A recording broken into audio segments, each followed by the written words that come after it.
Morning together. Thank you very much first to Chairman Williams, who contacted me in July, so June or July, and Mayor Marshall for inviting GTT here. I've got a number of members of my team here, and I'd just like to introduce Jasmine, who's our head of internal communications. We have Bartica Town, who is the general manager of our mobile money business, so I know G, you're probably all aware of. Austin Ferguson, who's the Chief Operating Officer of our Business Solutions business, so that looks after businesses. I arrived recently in May, so I'm new to Guyana. I'm the new CEO of GTT, and I'll talk a little bit about what I did to structure the business shortly after I arrived in a minute. Just in terms of my background, it's not that relevant for here. I always say every place I come to in this beautiful place that you've invited me to today is unique. And Guyana's unique, it's not the same as anywhere else. Bartica is unique, it's got unique challenges, and I'm looking forward to hearing from you. But my previous history is primarily in telecommunications, not solely in telecommunications, but primarily in telecommunications. I've worked for a number of companies over the years. In the last 5 years before I arrived here, I was the founding CEO of a company called Alive in the Bahamas. So I lived in the archipelago of the Bahamas Islands. Whilst it doesn't appear to have the same challenges at first sight as Guyana, in terms of telecommunications, there were a lot of similar challenges. I've just been speaking to Mayor Marshall, who's also lived in the Bahamas, and he knows the geography well there. The areas that are not as close to the main island in the Bahamas, which is Nassau, there's a series of about 15 islands that have smaller population sizes, towns like yourself and areas like yourself that are more disconnected from the main island of Nassau. The same challenges of telecommunications occur there, which I will talk about in a minute. And I managed to overcome a lot of those with what we did in the last 5 years around internet access. Prior to that, I spent 6 years working for Digicel in a number of different markets in the region, including living in Jamaica, Haiti, and Honduras. I spent a lot of time in Haiti. I have a special relationship with the people of Haiti. After I left, actually, working for Digicel, I was involved in a microfinance institution, which the largest microfinance institution in Haiti, which worked with women entrepreneurs, mainly in rural Haiti, about 16,000 women entrepreneurs, 800 staff, and was an amazing institution at building capacity by lending money, so lending real money for people to build businesses. So through that experience, I've done at close quarters, I've seen working with small micro businesses and small businesses, mainly run by women, but not solely run by women. The challenges of getting a business going to create enough income for your families, and that was a good teaching and learning from me. I'm originally from the United Kingdom. You can probably tell from the accent. Please tell me if I'm speaking with the wrong accent and too fast and too slow and too soft. Some of my colleagues have got used to my accent now, but it is difficult. I am getting used to the Guyanese accent, so I apologise if I have to stop you and just clarify something when you start asking questions. I'm really here to listen. I spent my first 100 days as CEO of GTT listening to a lot of customer issues. I spent a lot of time in meetings like this with my team. Also, I've spent a lot of time in GTT stores. I've spent time in the bigger regions, in Bavis, in Region 3, where we came through this morning. And this is the first time I've come to Region 7. And we'll be back, having seen it. It's a beautiful place.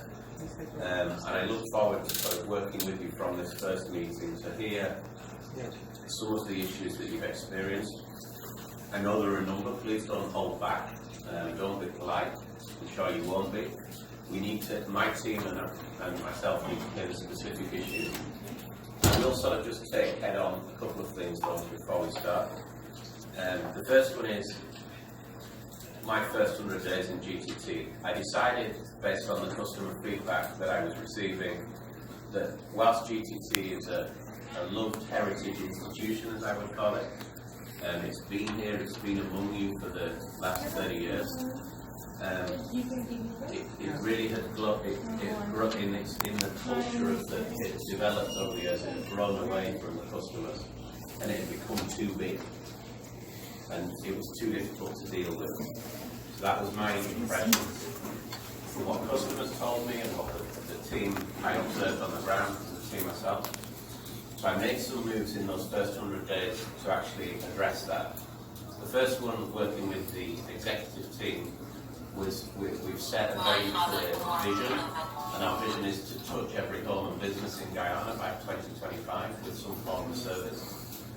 I then in terms of implementing a vision as a leader, I break down the steps to get there, a bit like trying to get to the moon, if you remember the NASA program, into missions. And so our first mission till the end of 2022 is simply to pivot GTT to become a 21st century customer-centric organisation. Now in that mission statement, you start to hear that we're at one place and we need to move rapidly to another. And I'm not making any apology for that. That's where we are.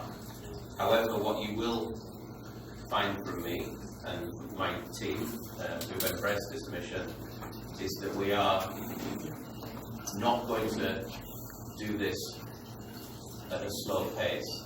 We're making rapid change. So we need to pivot, but we're going to pivot quickly. And we're going to pivot in 2021 mainly to where we want to be on the start line. And so some of the things that we needed to do start to reflect 21st century customer-centric organisation were to address the first needs of the customers and complaints of the customers. And they principally broke down into 3 or 4 areas. The first area was, if you need to dial up customer care in GTT, a lot of people told me you just couldn't get through. Right? So you'd ring the number and nobody answered the phone. And that is the most frustrating experience as a customer. So the first thing I did, almost on my second day, I think it was, or third day, I recruited 40 more team members. And it takes 4 weeks to train somebody to put them to work on the phone. It's a very difficult job. You've got to know a lot of stuff, you've got to know a lot of systems. And we in 2 batches, 4 weeks each. Within 8 weeks, we had 40 people, extra people answering the phone. Since we did that at the end of July, we now have, there's a way of measuring service levels on customer care. And there's 2 primary measures. The first one is your call answered within 30 seconds? We've been hitting the world-class target of 80% of the calls are answered within 30 seconds. The other measure is how many are abandoned. So obviously if you're on the phone and you just get bored, you abandon the call. Yes. That abandon rate is now less than our target of 5%. It's actually mainly most days at 1 or 2%. I check it every day. So that was the first thing. It sounds simple. A telecommunications company needs to listen and you need to be able to contact us. But we've put that right already. There'll be days that we get overwhelmed when something happens, and what I found about my time in Guyana, you're very forgiving people, and thank you very much for that. But occasionally there is a problem, the customer care gets overwhelmed. There will always be that, but we need that to be the exception, the odd day a month, not the rule. It become the rule. So the best thing I want to do is thank you for your patience around customer care before I arrived. We've already put that right. The second one is, don't know yet until you start talking to me how much it's a problem here, but when there's a fault or a repair problem, it takes too long. It goes into this system. The other one is, I want an installation, and I know that that's going to come out of the room. I want a new service. Right? It takes too long.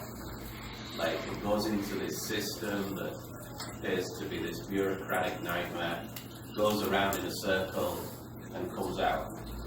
When these things have been coming to my attention, personally, I'm here to serve everywhere I've ever been. I put it right immediately. I've taken action on things that have been problems for years. There was one in Bees where I was approached, and we managed to sort something out within a couple of weeks, and they've been waiting 7 years. Not acceptable to not get feedback. I will also be very honest with you. If we can't do something, I'll explain to you why, and what we can do instead if it's not the thing that you need, that you want it. So the installs and repair times are a current focus for us. We have a war room, believe it or not, that we've set up to focus just on this. And in that, the teams, the engineering teams and the customer care teams now manage the cases in a very different way. You're treated like a case now. If you've got a repair or an install by a specialist team, so you don't go missing in the system, and you're managed as though as though you, like a case, as though you're ill or something. Okay, and it goes through the system, and the engineering team have been working an amazing amount of time, doing overtime. We've asked them, and they've all stepped up, and we've actually halved the backlog in 8 weeks. And by December, we will have the repairs and installs into the target timelines that are acceptable for a telecommunications company in the 21st century. Again, I thank you for your patience if you've been waiting for either installs or repairs. But please rest assured, I can say this stood before you, that I know that by December we have this under control. This month we have brought more engineers into Guyana, from outside Guyana, at our own expense, to give a final boost to the great work that our teams are already doing. And we will never ever let that get out of control again. Control systems are going in place to measure every day, and there are people being tasked, and their remuneration will depend on delivering what the customer needs.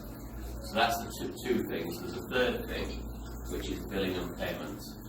Again, this is for fixed line services, or if you're a post-pay mobile customer. This was a problem when I used to stand in the stores once a month, where there were lines in the stores, people were complaining they didn't have a bill, that they hadn't ever seen a bill forever.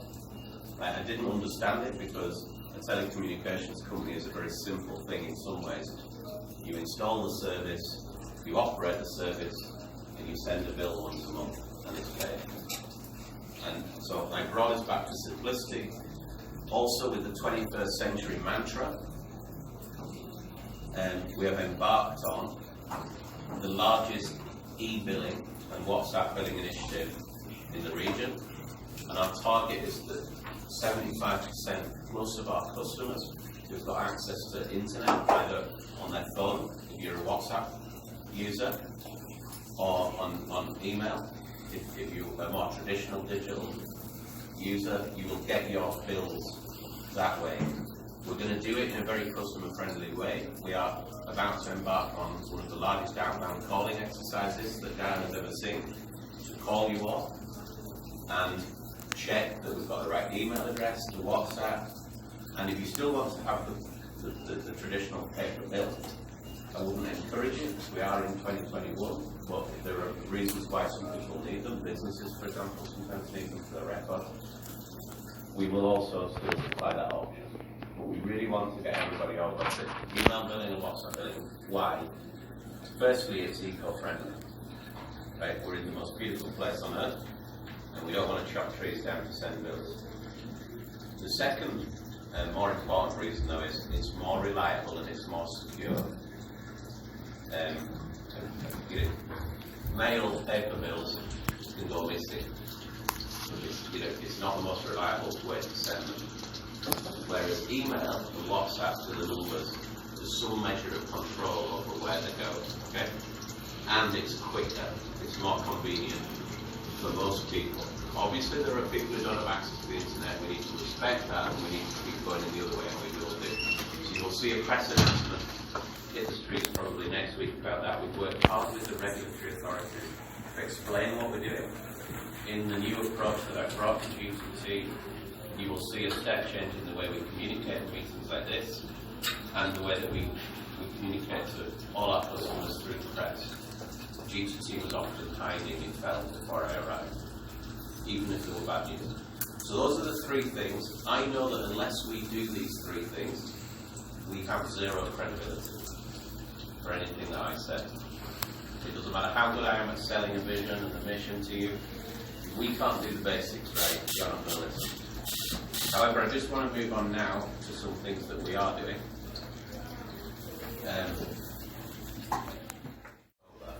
So a year after liberalization, $25 million US into our network.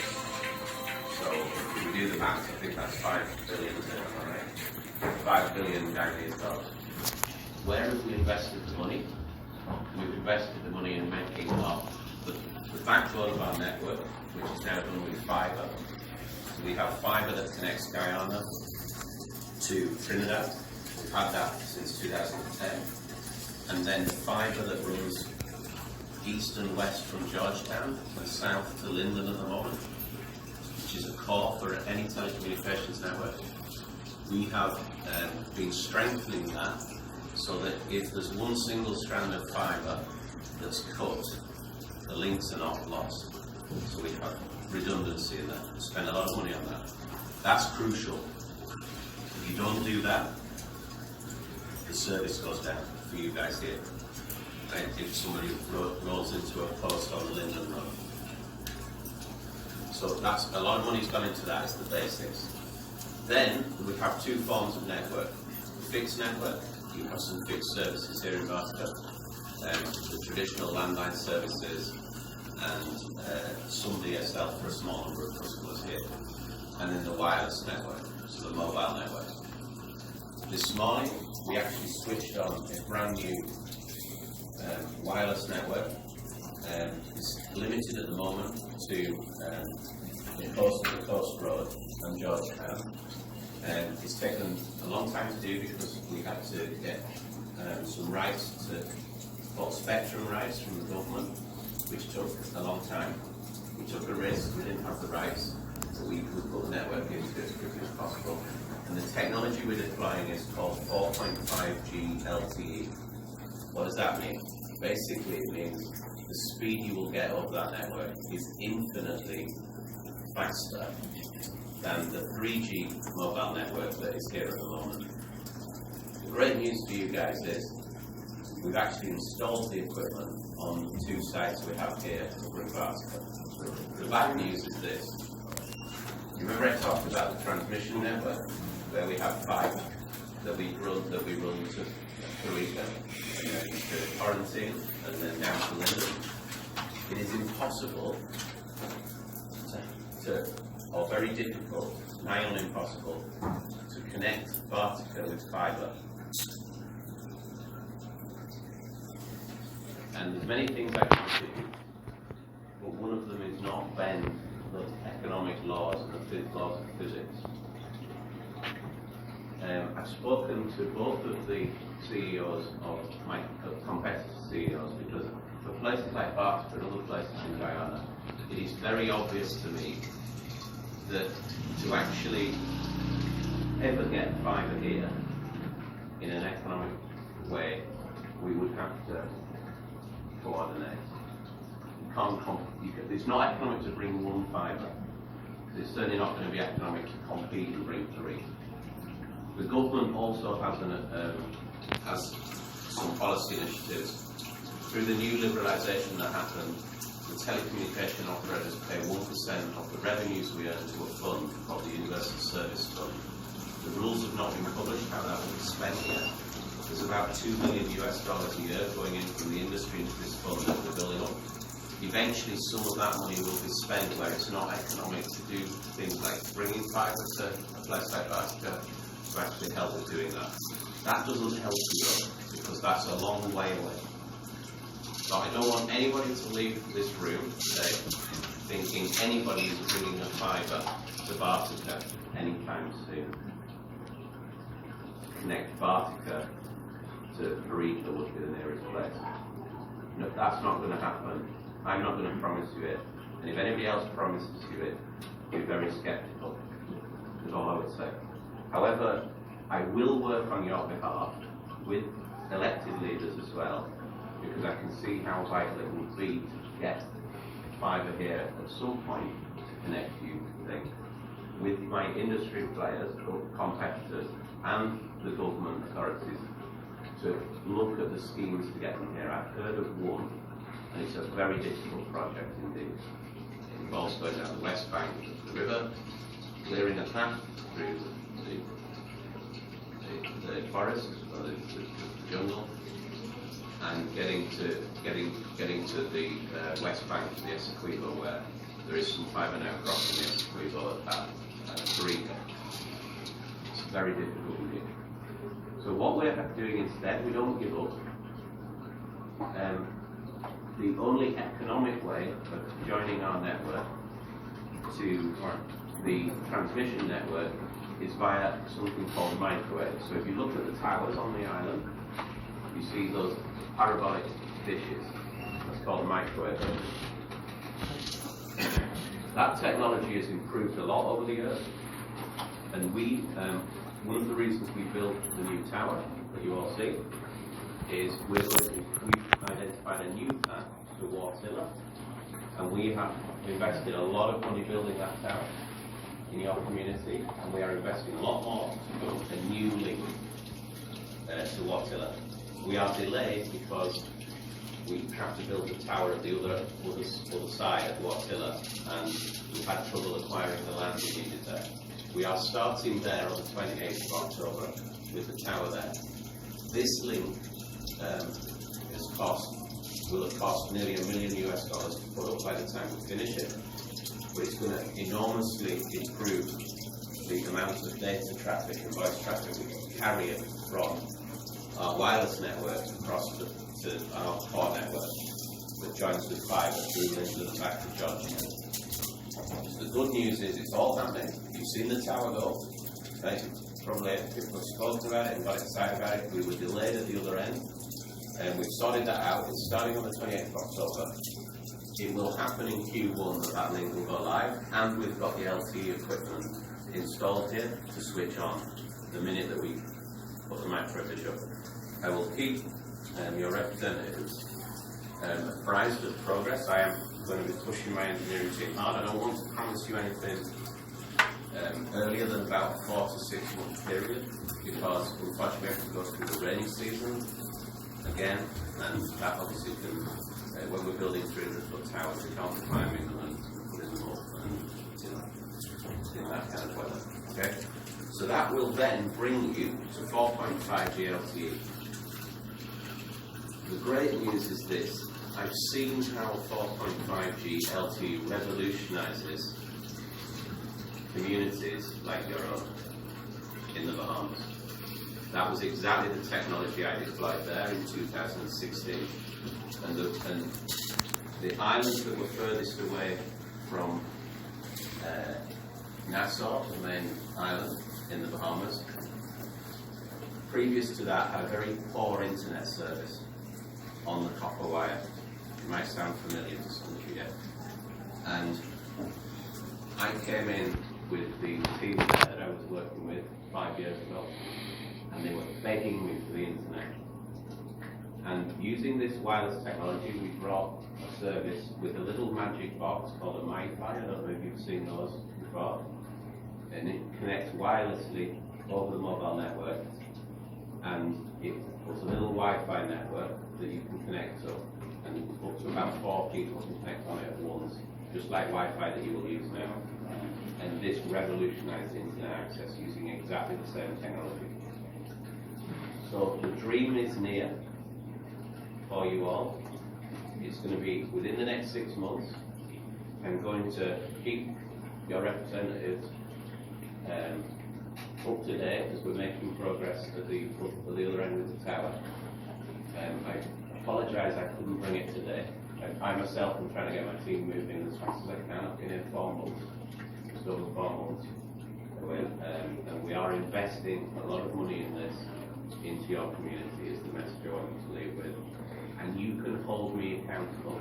I will be coming back here on multiple occasions over the next few months, because what I C, I love here already.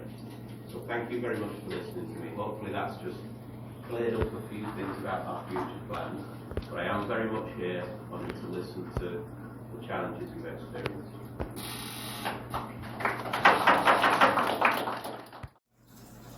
One of Guyana's most beautiful towns, and we're happy that you stepped up, we're happy that you accepted the invitation of the regional chairman. And I trust that today's activity in this forum here will be quite meaningful, both for yourself and company and the people of Bartica. Seated here, I recognize head teachers from schools, I recognize officials from the education department. We have two masters here, we have representation from the hotels, a very cross-section of individuals. So I think this is the team that we want, and to make the kind of representation that is necessary. So I look forward to this meaningful engagement, and I want you to be as frank as possible. I had a brief talk with the CEO a little earlier, and I'm quite confident and happy with some of the what was communicated to me, and I believe that at the end of this session you will. So we do look forward to a great morning. We have another hour here, so let's make the best of it. Thanks. In any of these, because GT&T have too many drop calls. I'm talking about WhatsApp call, I'm talking about even ordinary mobile call. If you're in a concrete structure like this, when I came in this morning, I was on a call, I had to leave, go out and return the call. For the simple reason that the call was dropped. This is not good enough. You talk about the 21st century and communications, and we're nowhere there.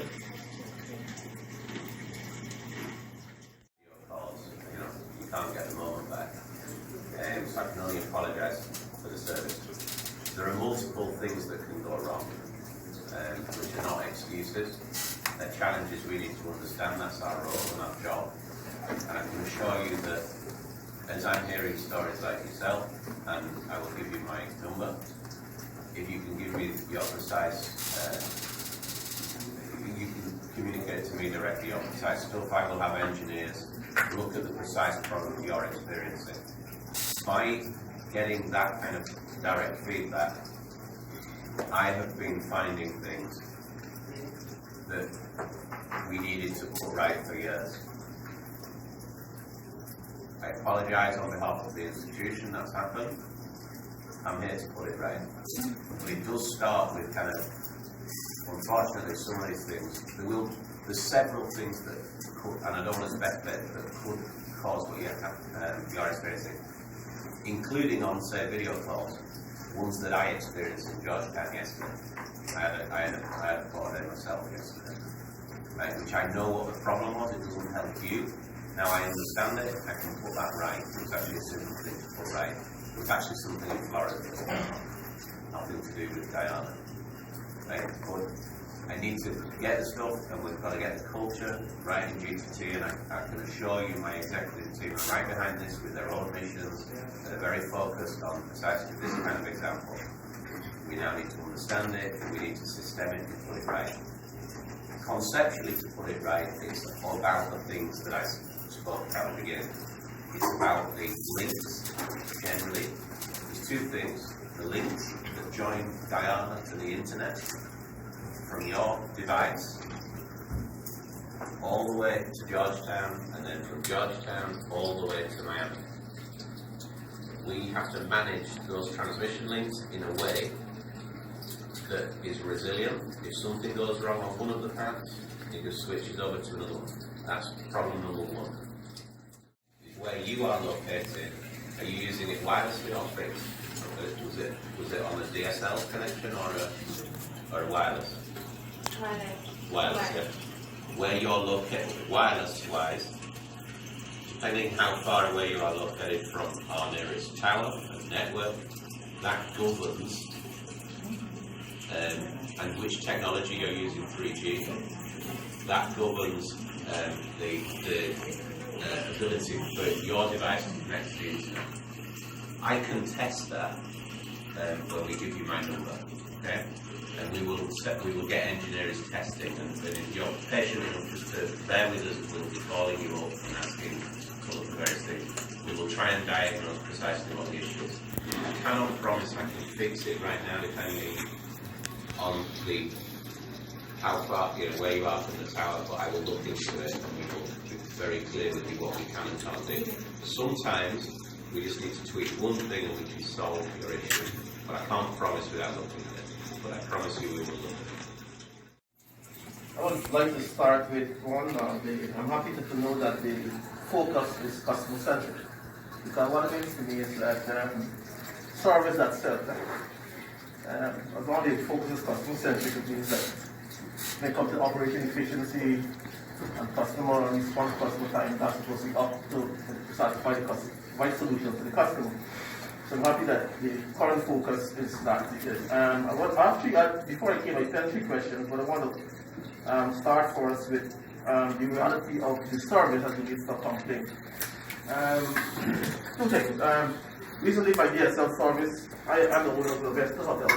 The DSL service picked out. We had a lightning storm, and then most people were affected by that. Even though you had a backup storage protect, etc.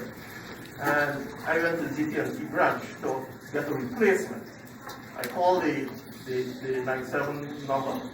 Definitely the service hadn't improved because they were very prompt and it was very professional. But what got me thinking and very angry, I was to take 21 days to replace my DSL modem. I said, we are getting space. I have a business of customers who want to do, some customers from the States who are doing video calls, online meetings.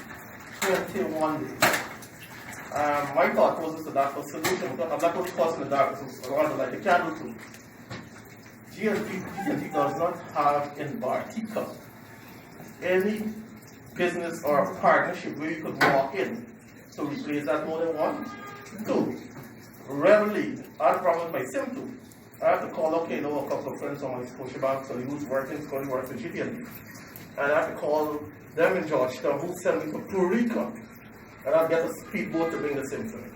Even though there's a SIM, I was told there's a SIM for us to replace in Bartica. So from that particular standpoint, I think we need improvement immediately. Right? And I'll get into the question aspect of it.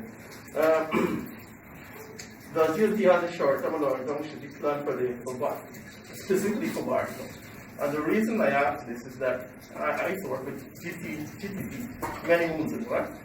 And I haven't seen a progressive development plan, even for the current, maintaining the current infrastructure that they have.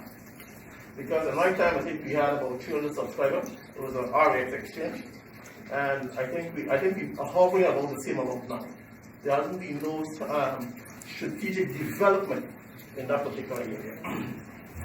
And the other question is, GNT is enjoying a monopoly for over 20 years. We know for a fact that any monopoly business, the margins are a bit healthy. Why did they use those strategic advantage then to position themselves better across Guyana, knowing that the liberalization is inevitable? Right? So that's one. And the last question, there are a few fly-by-nights internet service in Bartica using the same microwave technology, right? And they are providing higher speeds for businesses and for customers at a better rate.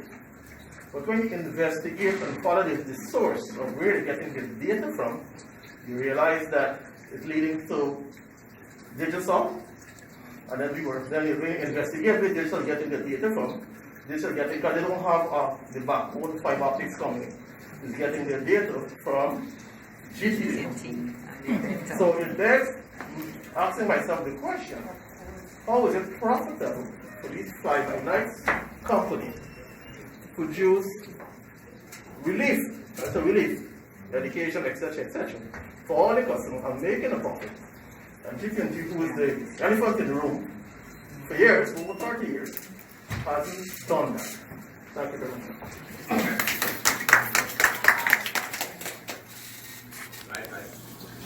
Please please correct me, sir, if I don't answer all the questions, that I will answer them if I've forgotten one.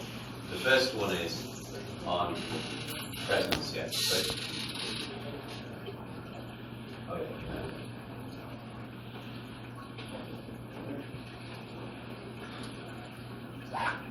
So the first question is a presence in Bartica. That was the first observation you made. I agree with you. I've walked around this morning, and there's a couple of the team who are GTT employees who are based here.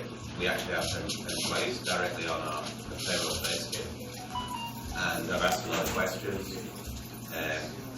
I've got more questions from your story there, right, about the I think you were replacing a DSL, was it? Route at modem, yeah? Under my leadership, let me say a couple of fairly strident things. There is absolutely no excuse for not having modems here in Bartica for you to swap. Zero excuse. And it will not happen ever again under my leadership. Right? That's just not acceptable. Period. And one of the things that I've been making a bonfire of is the bureaucracy in GTT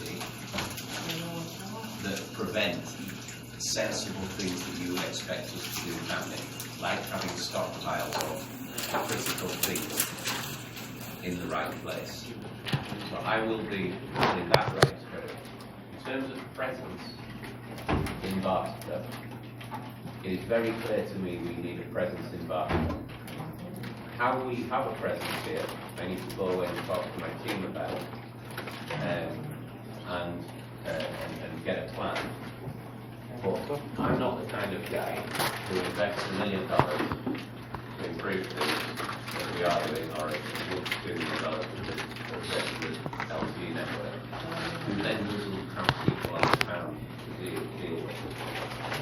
We're open to suggestions about how we do presence. I always think in a community like yours, very good partner, to put our presence there, it doesn't have to be the old-fashioned way of they all have to be GTT employees, we can arrange people, do partnerships, we've done that successfully in smaller places, but we definitely need a presence here. Okay, so I promise you that will happen as well, as part of the actions that come out of our trip here.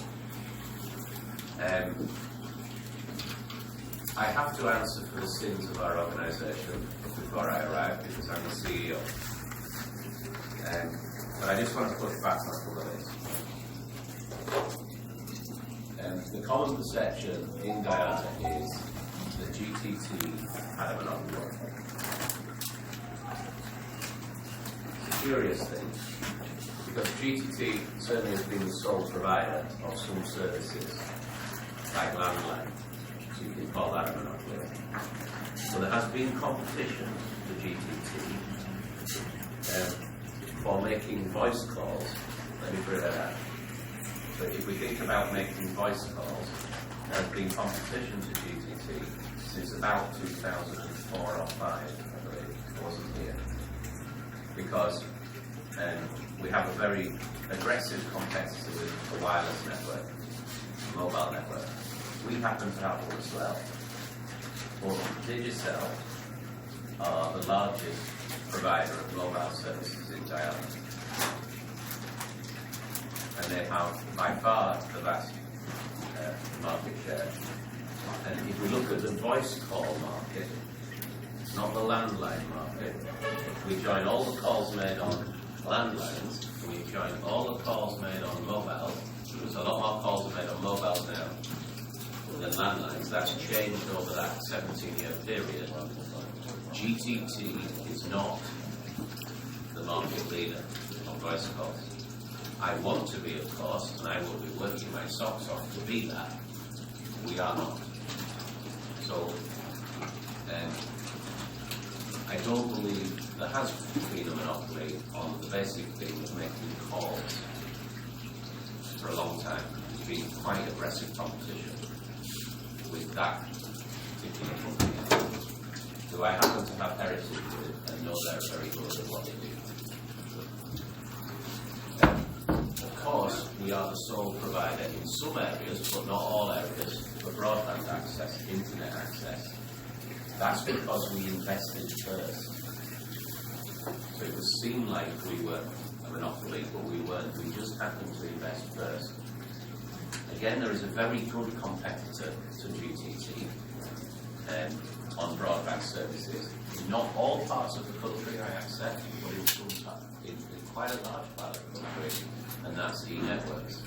And also Digicel compete for internet access, as you all know, because as wireless networks are getting better, the way of accessing the internet will become predominantly via wireless, believe it or not. So I understand that there was a certain arrangement that's described and being described of the as a monopoly, but there has in a large parts of Guyana been quite good competition on voice calls and internet. And of course, last year the government announced a new policy to liberalise and change the licence conditions of all the operators so that you could do all the services and remove any final restrictions. That's what's described as breaking the monopoly or liberalisation. We all need to compete better. I've spent my entire life being generally the challenger. Right, so I've come to GTT with a challenger mindset, a challenger mentality. Competition is very good. I personally think competition will improve everything, all of us as companies, and the people who serve the customers the best will be the winners. And I intend to be a winner with my team. And we need to demonstrate that to you. It's a simple thing. Otherwise, you're going to vote with your feet and you're going to go to the big companies I mentioned. We start, though, I just want to reiterate this again. On the wireless side, we are the challenger. So I will have an absolute challenger myself on the wireless side, which is great news for you here, because the future here and in the surrounding areas is wireless. It's not fixed.